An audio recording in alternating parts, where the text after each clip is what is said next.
Hello everybody. Now I will start the module 4, that is application of FEM finite element method to model welding processes.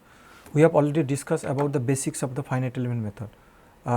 In basics of the finite element method, we have from the governing equation along with the boundary condition, we have seen that what way we can from the one elemental contribution, and by assembly these things we can make the linear system of equation, and then solving we are getting the distribution of all distribution of the any variable, maybe it can be temperature, can be distortion. So, like that.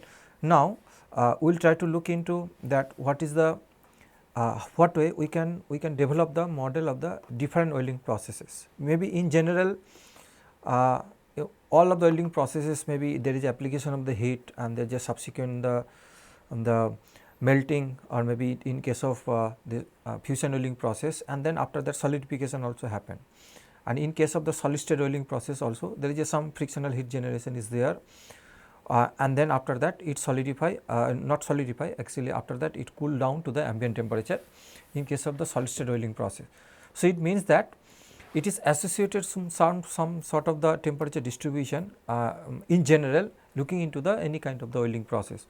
So, from that point of view, maybe all these cases we need to solve only one governing equation, maybe we can solve the heat conduction equation along with the particular boundary condition, but the boundary condition or application of this particular this governing equation can be different with respect to the different welding processes. So, in this particular module we will try to look into that, if a very specific welding process, what way we can develop the model.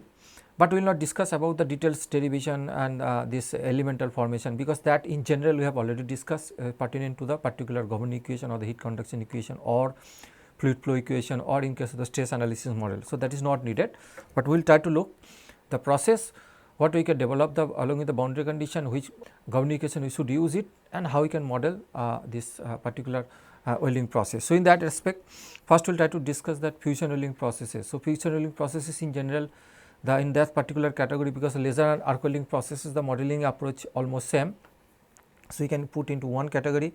Then electron beam welding process, it is also fusion welding process, but the maybe to some extent it is different up to certain respect. So, in that case we will make it another category also for electron beam welding processes, and apart from that we can put the resistance spot welding process. So, resistance spot welding process also we can put the separate category, what we can develop the model. Specifically I am talking about the thermal model as in case of the resistance spot welding process. Apart from that, the solid state welding processes also, the solid state welding process in general we will try to look into the friction welding process and hybrid friction welding process, what we can model this particular process. Model means what we can do the apply the heat conduction equation and we can get the temperature distribution, that we will try to discuss these things. But within this, when you try to discuss one particular welding processes, and there we try to represent the what kind of the heat source model is required, and then what we can represent the welding process in terms of the governing equation and boundary condition, that explicitly will be focusing on one particular welding processes. Apart from that, and incorporation of the heat source. So, what we can incorporate the heat source model in a particular welding process, that we will try to look into that. And what are the difference between the laser and spot welding process in terms of the modeling approach, what can be the different, what can be the how the results can be different between the spot welding process and the linear welding process. Linear welding process means if we welding is performed with a particular velocity, that means when heat source moves in a particular velocity, in that cases we can consider this as a linear welding process. Then FE formulation, little bit will focus on the whenever required, we will try to look into what we can do the finite element formulation and how it is different from spot and linear welding process, that we will try to focus on that. Apart from that, the temperature dependent properties, what we can incorporate in the finite based model, and that is the what we can incorporate the latent heat of melting and solidification. And apart from that, we will try to look into finally the demonstration of the thermal model developed using some sort of commercial software. So, all these aspects we will try to cover in this particular module. Now, first we will discuss about the arc and laser welding processes, and specifically we will focus on the how we can apply the finite element method to develop the model for arc and laser welding processes. Now, first we will look into this case, the autogeneous fusion welding process. That means the welding process without any material addition to the domain. So, without any material deposition. So, in that case we can represent the welding process is something like that. There is interaction of the heat from the heat source, and then heat source, if it is a stationary welding process, spot welding process, then heat source remains stationary, and then we try to look into the temperature distribution as a function of time. So, in that kind of problem is called the transient problem. Or other way also, if stationary heat source actually moves one particular direction, one particular velocity, in that cases we can consider this as a linear velocity. But overall, once in case of linear welding process, and then with the application of the heat flux, we will get the molten pool, specifically talking about the fusion welding process, the molten pool, and once the heat source moves from that molten from that position, then it subsequently solidify, comes back to the ambient temperature. So, that is why representation of this thing. So, we can see that typical part of a fusion welding process, that melt heat source is there. Second thing is the melt pool, it can form the melt pool also, but within melt pool not only the temperature distribution also there, at the same time the material flow field is also important in this melt pool. Then solidified zone. So, solidified zone means once we move heat source from one position to another position, during that time the subsequently the weld metal can solidify. That means the solidified zone means simply which part was actually in the molten state. So, above the melting point temperature, that part once remove the heat source, then it solidify, and there is a falling certain kind of cooling rate, and then come back to the ambient temperature. So, then apart from that, there is some heat affected zone. So, heat affected zone is define the temperature isotherm between the solid dust temperature and to some phase transformation temperature. So, that particular zone when it is subjected to variation of the temperature during this welding process. So, accordingly we can define the range of the temperature, whether it is heat affected zone or whether it is solidified zone. Solidified zone means above the melting point temperature, that zone we can see that is a solidified zone, or between the phase transformation temperature to particular solid dust temperature, that particular zone is considered as the heat affected zone. Now, the most important thing is that normally we do not focus on the what is the happening to the heat source, we can assume some of the heat source, then we try to look into the temperature distribution, consider this as a solution domain. So, this is as a solution domain. So, within this domain we can assume that there is interaction of the heat through the boundary also. So, that means heat flux can be represented as a boundary interaction, or if you look into the governing equation of the heat conduction, there is a heat source term. So, in that cases we can consider if we consider the heat source term, then we can consider the heat source is represented in the form of a volumetric heat, and such that it becomes the part of the governing equation, and we can solve the equation accordingly.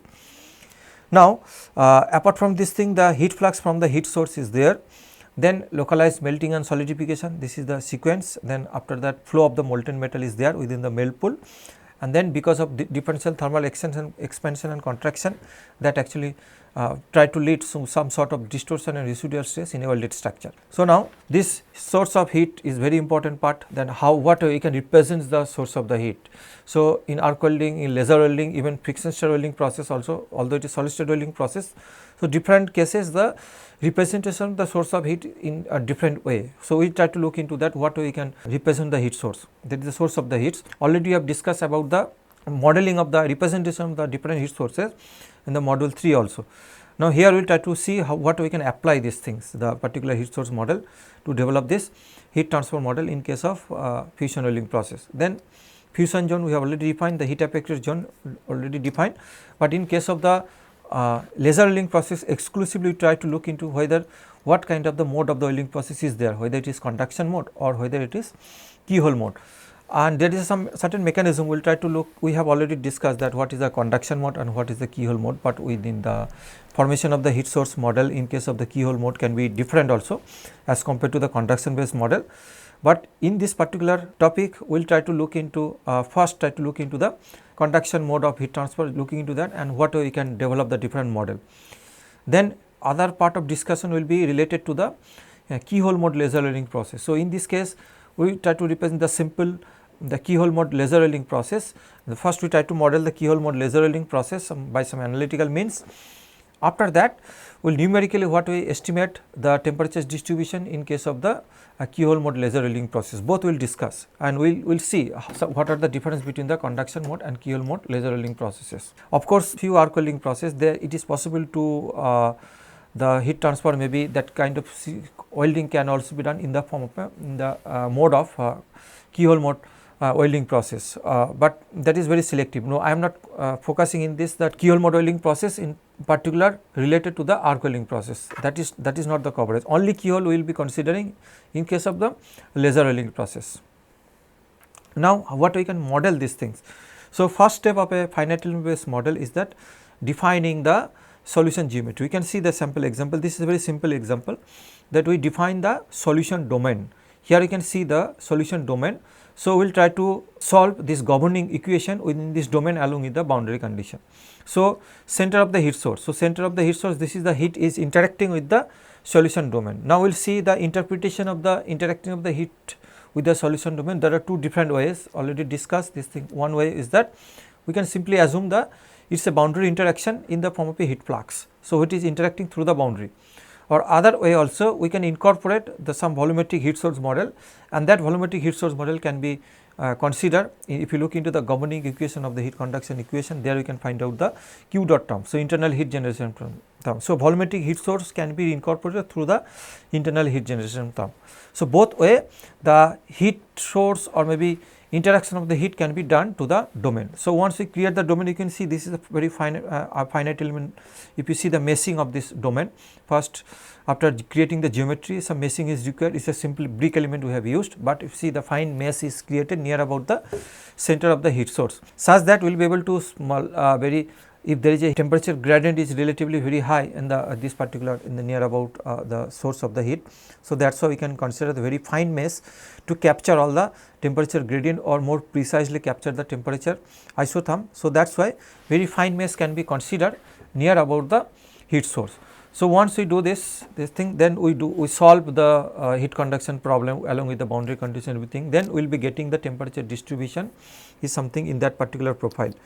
So, then this particular profile, and this profile can be from the once we get the solution of temperature distribution and of each and every node point, then using the data file. So, data file you can plot it the data file, then we can define the different isotherm. For example, this is the melting isotherm, I think that is the solid dust temperature, maybe this is the liquid dust temperature, this can be the solid dust temperature, and some other phase transformation isotherm we can define in such a way. So, that the different color represents the different isotherm. So, within this the red zone, since that red zone is defined by the isotherm is the solid dust temperature or liquid dust temperature. So, that zone indicates the fusion zone, in a fusion zone, and that we can get from the solution of the heat conduction equation using the finite element method. So, this fusion zone, but we have to understand that in the fusion zone we can define with the width, what is the weld width and what is the depth of penetration, that is most important.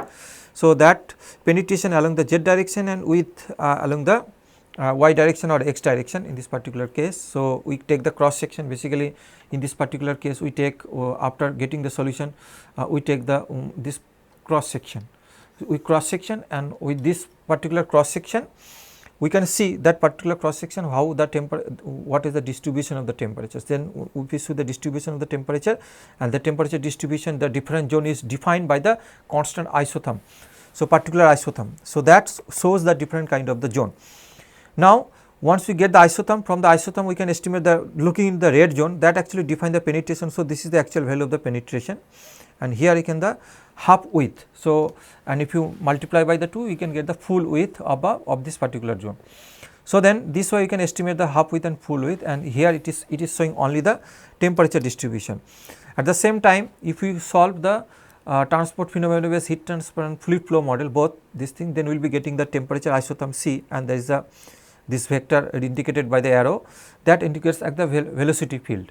So, that indicates the arrow indicates the velocity field also. So, within the domain, this the fusion zone, we can get the both velocity field as well as the temperature field. So, now similar we can estimate the penetration and the half width. So, penetration and half width we can define just looking into the isotherm.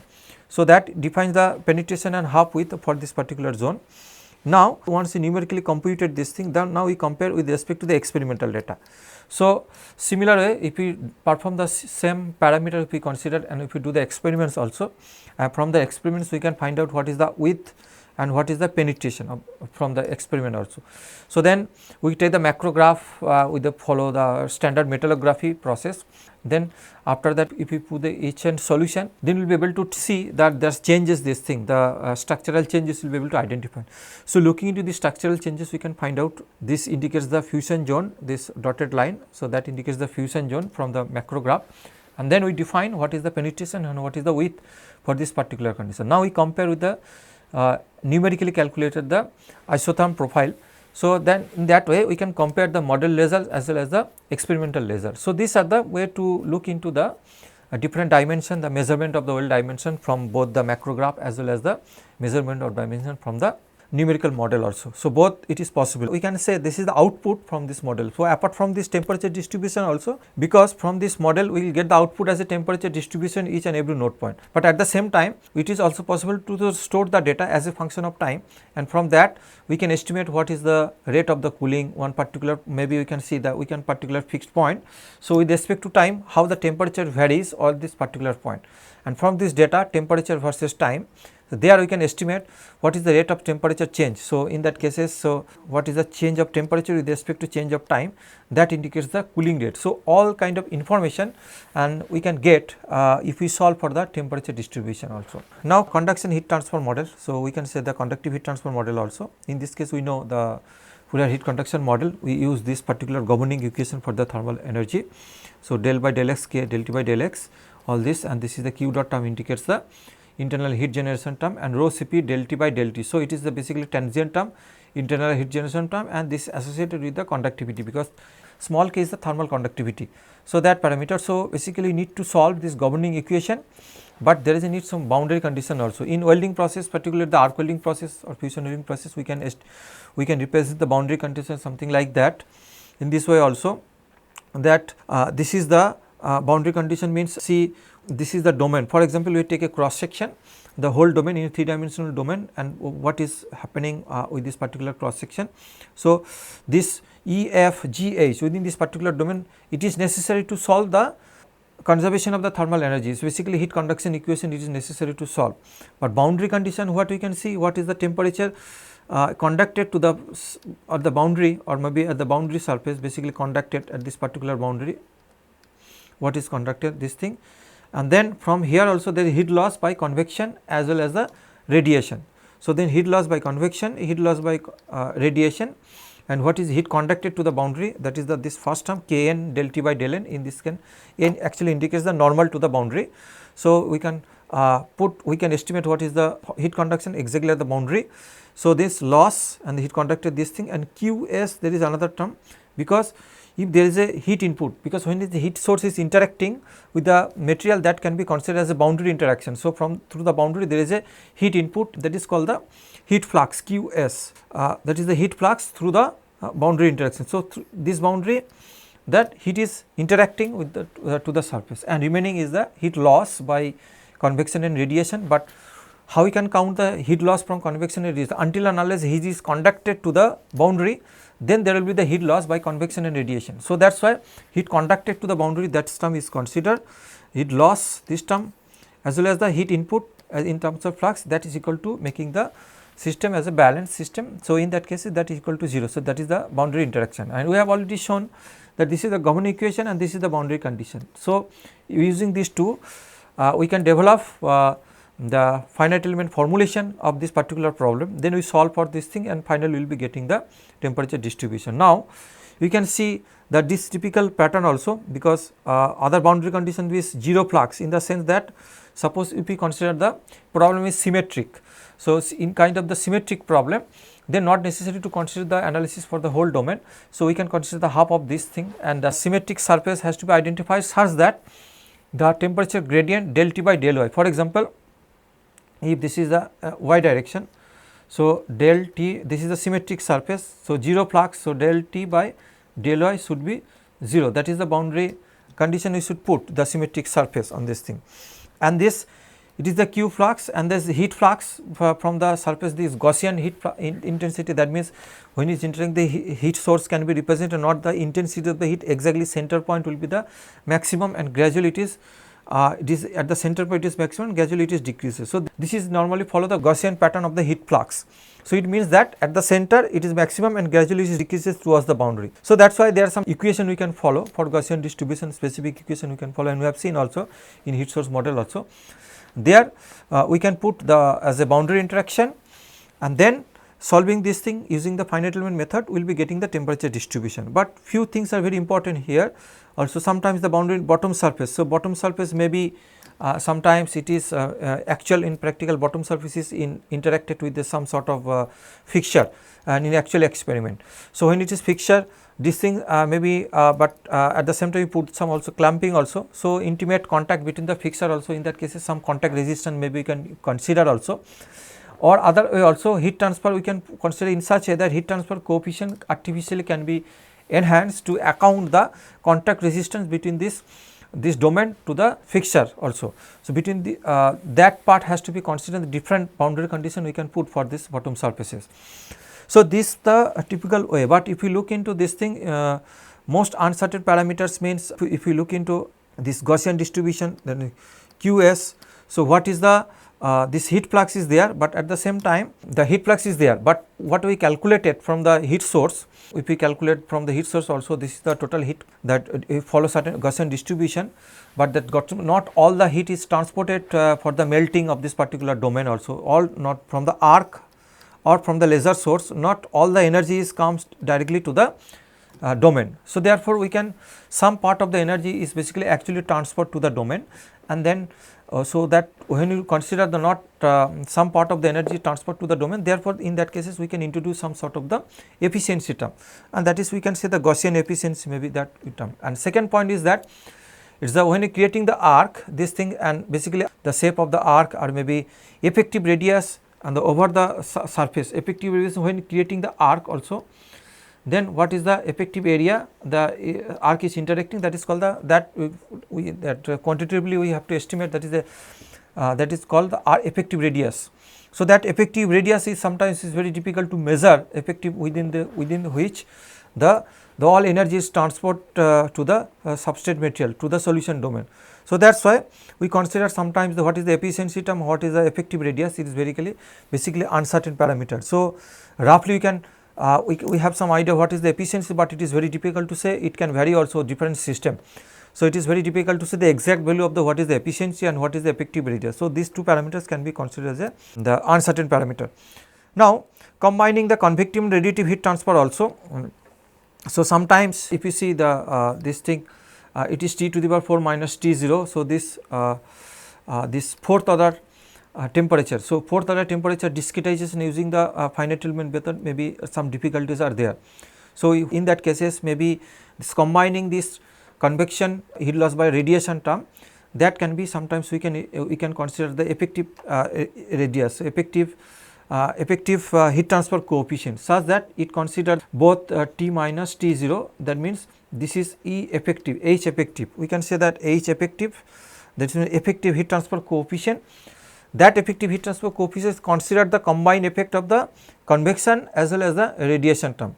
If you use this one, in other way also it actually eliminates the difficulty to consider the fourth order temperature term. So, that is why it is advantageous to look into this consider the combined value of the heat transfer coefficient. So, that also we can look into from the development of the model also, we can put this thing instead of this thing two term. So, we can simply write H effective T minus T0. So, then first term, second term, and then effective heat transfer will be there. So, this is the one way to make the conductive heat transfer model, but point is that should we consider the surface heat flux or should we consider the volumetric heat flux? Because surface heat flux, if we consider mathematically the Gaussian heat flux, then in case of arc welding or even for laser welding process also, then it may not predict the depth of penetration well enough. So, in that cases it means that consideration of only the surface heat flux may not the correct representation of the heat source or maybe interaction of the heat source to the domain. So, in that cases it is more advantageous, or also people have developed in such a way that if we consider this heat interaction in the form of a volumetric heat source term. So, that can be incorporated into this governing equation through this Q dot term. So, therefore, volumetric heat flux if we consider, then it is more realistic in case of, and that volumetric heat source term can be incorporated into the equation, governing equation through this heat generation term. So, that is why we have developed the different heat source model, or most of the cases if you remember that we consider the different volumetric heat source model to represent the actual interaction of the heat source to the substrate material, and it is more sensitive in case of the laser welding process, because laser actually penetrate to particular depth. Even in laser welding process, if you consider only the surface flux, then you may not get the desired result, maybe temperature distribution. In that cases, it is necessary to consider the volumetric heat flux. So, that means we have to consider some heat source model, and then we have to incorporate through the internal heat generation term. So, that is why it is necessary to do this thing, and here you can see that typical expression of the QS, also you can see that heat flux P, this efficiency term we have already discussed this particular part. Now, if we differentiate that, what we can model what are the difference in terms of the modeling of the spot welding and linear welding process. Linear welding process, if there is a moving heat source. So, in spot welding process, we can consider this particular stationary heat source, some sort of the symmetric profile, we can consider the elliptical profile in the spot welding process. I am talking about the volumetric heat source. So, volumetric heat source can be the typical geometric shape of an elliptical shape, and then volumetric heat source development, we have already seen that Q dot, maybe internal heat generation term is the, in terms of the volumetric heat, equal to 6√3 P. This is the volumetric efficiency, and pi root pi A square B. So, A square B equal to an exponential 3 R square by A square and minus 3 Z square by B square. So, in this case, A equal to is basically R effective. So, R effective means effective radius which is interacting on the surface, and A equal to Wi. So, A equal to the Wi for A greater than R effective. So, if it is A greater than R effective, then A can be considered as a Wi. So, Wi you can see this thing, that, and B equal to Pi the depth in this case, and A equal to Wi, basically this is the length of Wi, and in this case for A equal to less than effective R, then we can consider the A equal to R effective. So, that means up to the effective radius we can consider A as a R effective, even if it is the more than, then A can be considered. Wi means up to the width, basically the half width we have already seen in the molten zone, that is the width can be considered that a value of the A. So, this way we can map actually the value of the A, and the geometric parameters of the ellipsoid we can directly map in the width and the depth of penetration during this process. But by mapping we can define the heat source, the internal heat generation term, but in this case the uncertain parameter is the volumetric this efficiency. That's, it is very difficult to exactly to estimate what is the value of the volumetric efficiency exactly to define this value, but approximately we can define this certain value of the this volumetric efficiency term.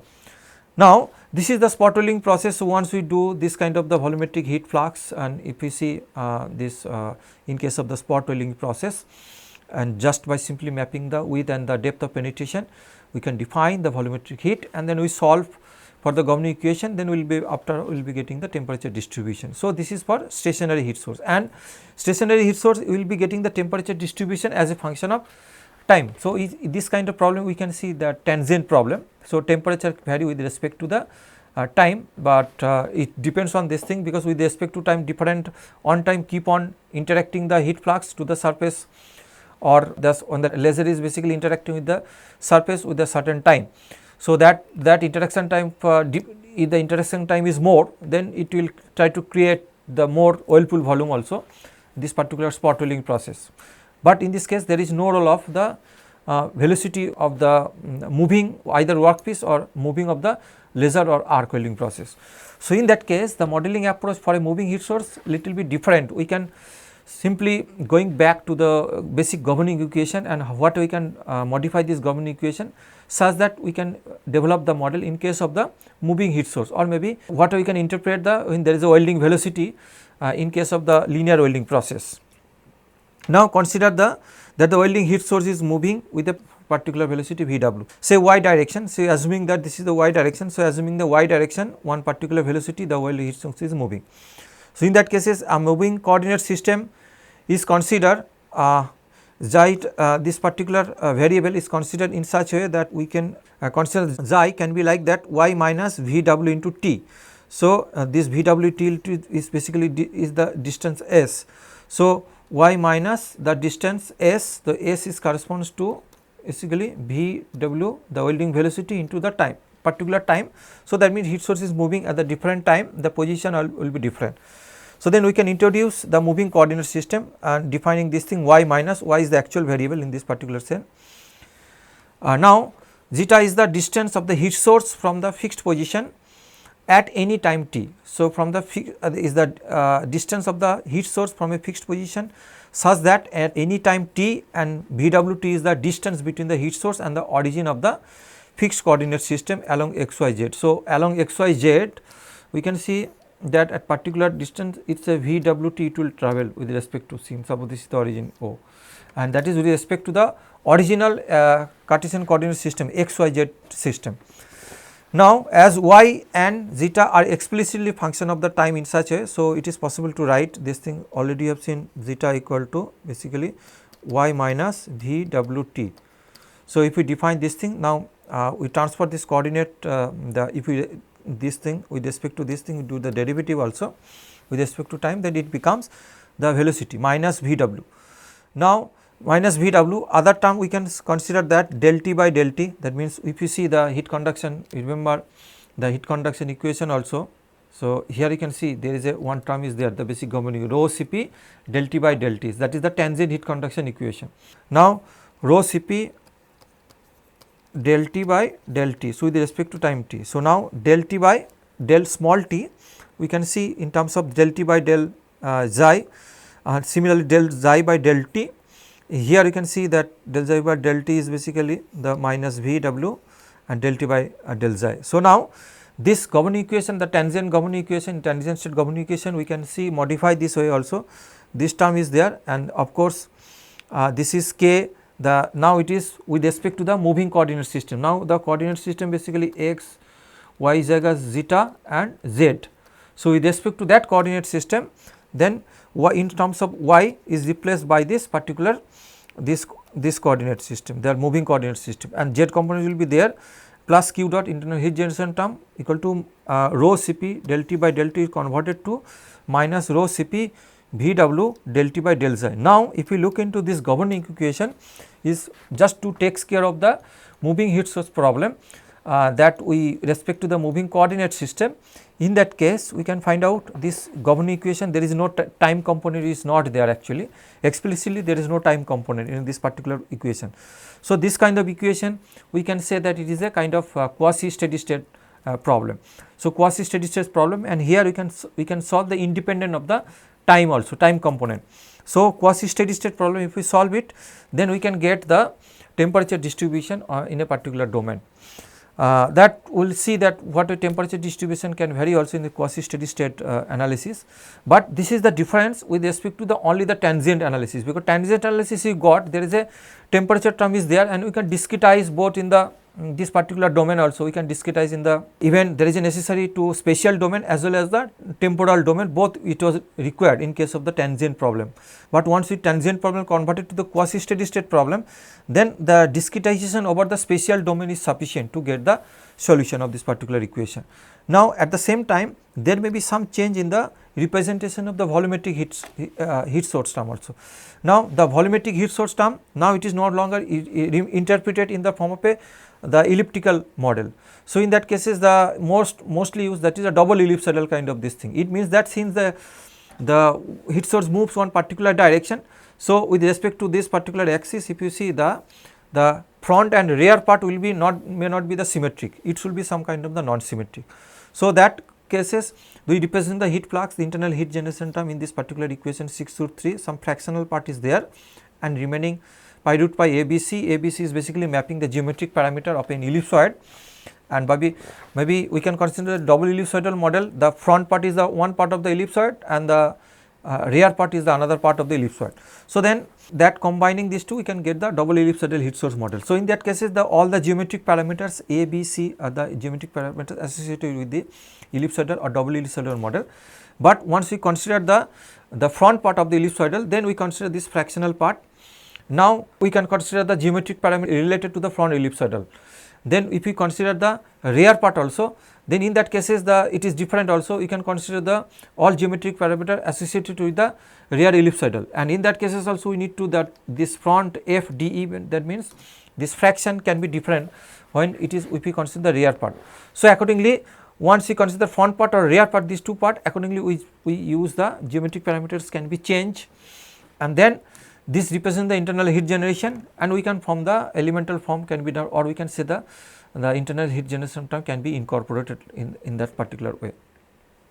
Now, implementation of the finite element method, if you look into the transient state. So, if you discretize the governing equation along with the boundary condition, so final form of the equation can be like that. But in this case, if we can follow the brick elements, the very simple way we can consider the brick elements. It is very easy to keep accounting in a finite element based model if we consider the brick element.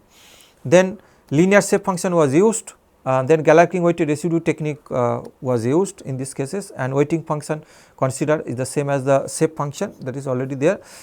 Then linear interpolation function in the time domain also, same linear interpolation function we can consider in the time domain also when discretized in the time domain, and Galerkin weighting residue technique even considered in case of the time domain discretization. Now, we have already seen the what we can discretize the governing equation and what is the typical form of a finite element based equation also. There in this particular case, maybe transient problem, we are getting this particular form. This H term is there, we have defined the H term also, that all this in terms of thermal conductivity del n by del x y z.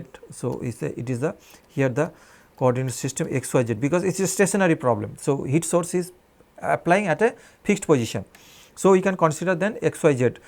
Then S term is there, we can see define the S term in terms of the rho Cp Nij over the elemental volume also. Then H bar, the heat transfer coefficient, here convection part is there in this case, but we are not considering, there is no radiation term is not there, because we have considered the combined heat transfer coefficient, that is that consider both the convection as well as the radiation. So, that is why H is accordingly defined, the combined heat transfer coefficient. Now, in other cases F is the internal heat generation, T F Q, it is a general expression that Q S term is there, F Q, that means F Q is this one, this one, and F capital Q dot is the internal heat generation term, and F is the, there is a reference because of the reference temperature, because in one cases we can see the T minus T0 H. So, one term is come because of these two, and another term is coming H and T0. So, that this term is the because of the H and T0. So, right hand side is basically represent the column vector, and left hand side represent all in the matrix form, the some sort of square matrix represent all this thing. Now, we see discretized in the spatial domain, but there is a one we have not discretized in the temporal domain also, del t by del small t. Then once we form this equation spatial domain, then we have to discretize in the time domain also. So, time domain, if we discretize this thing, and we can see this is the simple form, we can use equation in H bar consists of all this H E and this H bar, basically H double bar indicates the consist of these two, and S is related to the tangent component, that means this thing, and right hand side represent, because similar kind of all are the column vector, we can combine this thing, we make a single column. So, these are the equation after considering in the discretization over the spatial domain. Now, this time discretization domain we have already shown that even it is possible to discretize the thing in case of the time domain also. So, once we do the discretization in the time domain, then we will be able to get this time temperature equal to T2 on one particular time step. At the end of the time step, this is the particular temperature which consists of this term, and see delta T is the increment of the time one particular step, and T is the temperature of the initial step, and then F is the load vector. So, this way we can get the temperature distribution. So, that is the typical formulation associated with the transient problem also. Now, in general also so called alpha method for time discretization following the one step method can be used in general way. We can this thing time discretization we can see this way also, we can interpolating in the time domain also, then we can in general form this equation can be written like that. So, but here alpha is a constant. So, in different scheme the alpha value can be different. So, alpha equal to 0 explicit Euler scheme or forward difference scheme, alpha equal to 1 implicit Euler scheme or backward difference scheme, and alpha equal to half Crank-Nicolson scheme, and alpha equal to 2 by 3 Galerkin method. If we use the alpha equal to 2 by 3 in general, then we are getting actually this particular expression. So, here actually we have used alpha equal to 2 by 3, and from there we are getting this temperature distribution of the at the end of the time t plus delta t. So, t plus delta t at the end. So, you can see this is the we can say we are getting t plus delta t the temperature as a T2, and at the time t we are getting the temperature distribution as a T1. So, T1 that information is required to estimate the temperature after one time step. So, this way, and we have already shown that f is basically in this discretization scheme, f is independent of the state of the time. So, state of the time, it means we considered f, this matrix the right hand side, it is independent of the step of the time. That means we are assuming the what was the f value at time t is the same as the at time t plus delta t. So, that is the assumption in this particular scheme. Now, if you look into the pseudo steady state analysis, for a constant welding speed already frame, we consider the moving coordinate system. We have already defined, we have already explained. In case moving coordinate system, we can use it for the discretization of the domain, and we are already seen that the governing equation can be from tangent equation to we can in the form of a quasi steady state.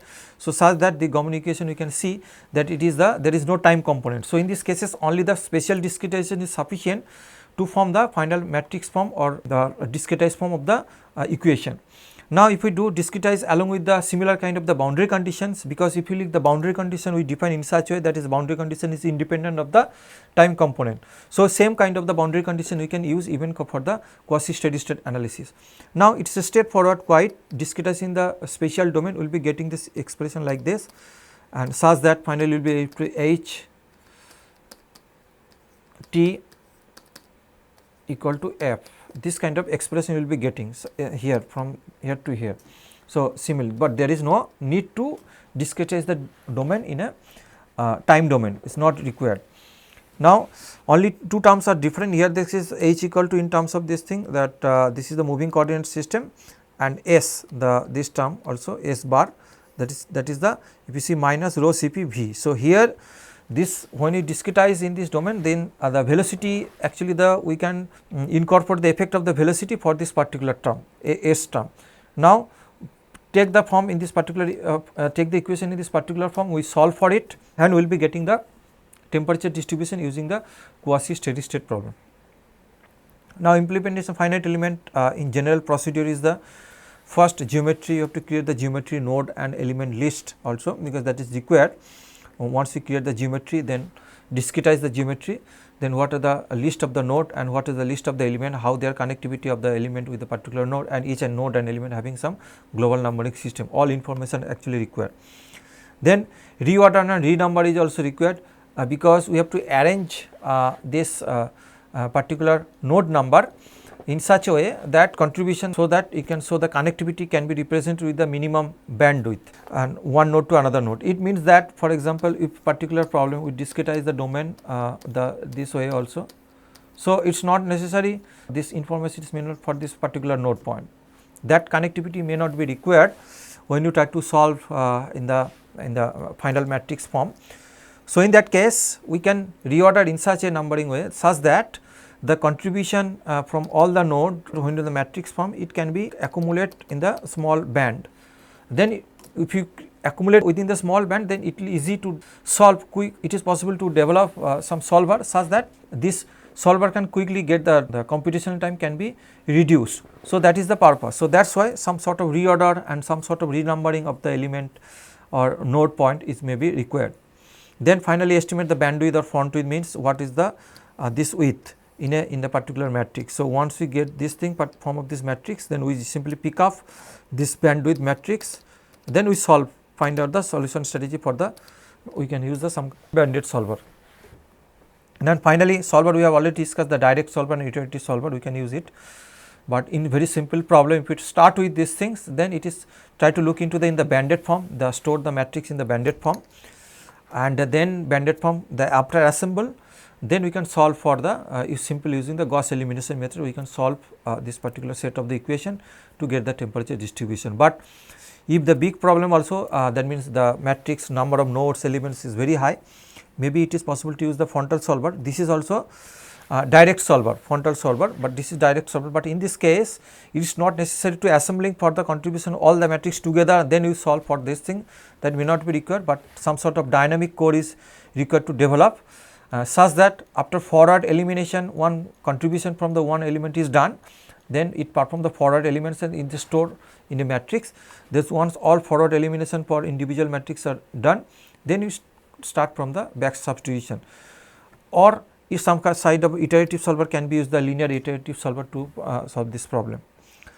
Okay, so here you can see the structure of this particular matrix, the data structure for the banded solver also.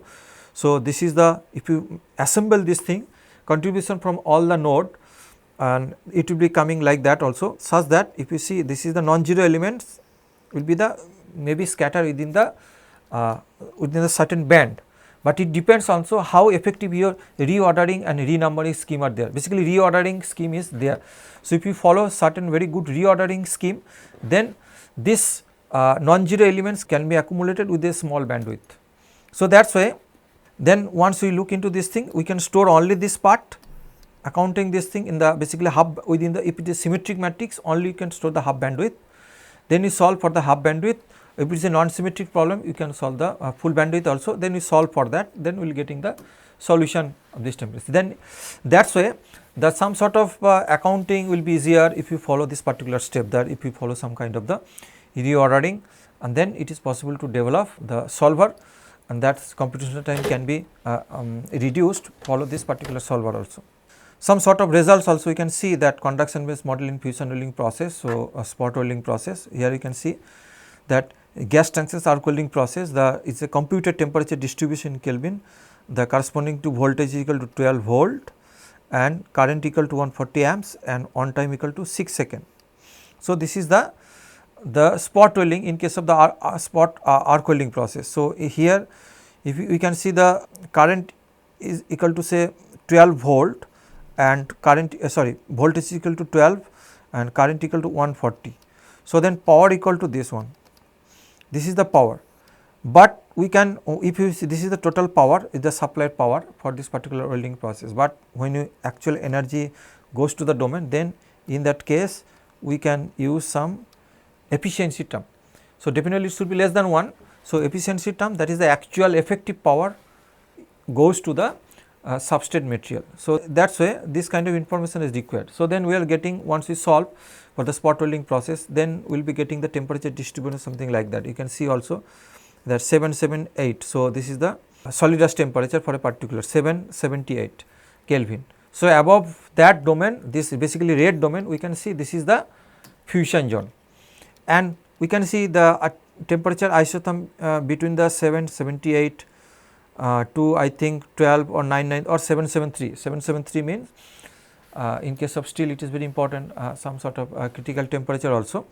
So, then from this temperature to this temperature, this particular zone we can say that is the heat affected zone for this particular problem. It means that from the mathematical model, once we get the temperature distribution from node point, then we can define that particular temperature range isotherm, and that we can correlate with there is any phase transformation or some sort of some critical temperature associated with this particular material or not.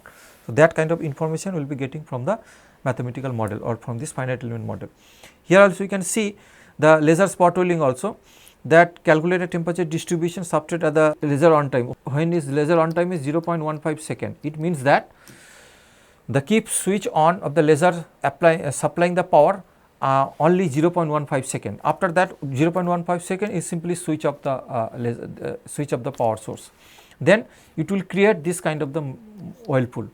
Now, if it is 1.15 second, it will little bigger whirlpool can be created. Now, if it is 2.65 second, keep laser as on, then it will relatively bigger profile it will create. So, that is why this kind of information from the simulation also we can get from the finite element model, that if you keep on all this thing laser, and this in this case is particular laser power equal to 1.0 kilowatt, basically 1 kilowatt laser power particular on time, we can expect that this kind of profile or this kind of the whirlpool dimension we can easily estimate from the finite thermal analysis of the finite element model. So, that is the output from the model, numerical model. Similarly, if you look into the conduction based model in case of the linear welding process, so in that cases the heat source moves one particular direction, See here you can see the kind of non-symmetric profile we can expect this thing, and it is for in case of the arc welding process the computed 3D temperature field corresponding to the current of 80 ampere, voltage is 13.1 volt and the welding speed is 8.2 millimeter per second. So, here also we can estimate power with this particular velocity. If you see this kind of the non-symmetric profile is mostly associated with the velocity is very high, large sort of a non-symmetric profile we can expect. But in this case we have done the quasi steady state analysis. Quasi steady state analysis means we are assuming this particular point the heat source is applying, that is the center, and then non-symmetric heat source term we have used in this case. It means that front and rear part can be different, then we solve for the temperature distribution, then we will be getting this kind of the temperature profile. But in this case quasi steady state means it is not the temperature distribution is not as a function of time explicitly. Here also we use the stationary heat source, but in this case this quasi steady state means if we put the heat source we are getting this kind of profile, even if we put the heat source also here we will be getting the similar kind of the profile. So, at any section theoretically if we place the heat source in this particular position we can expect the similar kind of the profile. It means that we are following the quasi steady state heat transfer analysis for this particular case. So, if we look the similar kind of non-symmetric profile in case of the laser welding process also, in this case 50 watt and velocity is 6 millimeter per second, in this case 6 millimeter per second, B 8.2 millimeter per second. So, if we see that 8.2 millimeter per second the profile is little bit different, and C 10 millimeter higher velocity profile is different, and at constant velocity 8.2 all these cases, but power are different. So, power are different means in this cases the oil pool dimension is bigger as compared to the first one. So, that is why that kind of the variation, if you change the parameters also the simulations we can see that the variation of the temperature profile different with respect to velocity and with respect to the on time. So, that is the way we can expect the different results after following the finite element based method. So, now we understand that what is the difference of the temperature profile in case of the spot welding process. We can see the spot welding process with respect to particular plane it is symmetric, and we can see it is symmetric in the sense suppose with respect to this plane it is symmetric, the profile is the same both the side. So, that is the characteristics of the this spot welding process, but linear welding process it is not symmetric with respect to this particular plane. So, here we can get the non-symmetric profile. It means that in these cases we are because of there is a one welding velocity is there, each source is moving in particular direction, particular velocity. So, definitely some sort of non-symmetric profile we can get. So, it means that both transient problem as well as the steady state problem can be developed and using from the same governing equation, and we can understand that how this quasi steady state model, that means there is a moving heat source model, what we can modify this governing equation to takes care of the welding velocity in the particular governing equation, and remaining interpretation of the heat source model, all this thing is the same both for the spot welding process as well as the linear welding process. Now, we can look into that. Once we look into the conduction mode heat transfer model also, there you can see the transport phenomena based model. So, that means if you consider the velocity field also, we can the transport phenomena model will getting the another apart from the temperature field we will be getting the velocity field.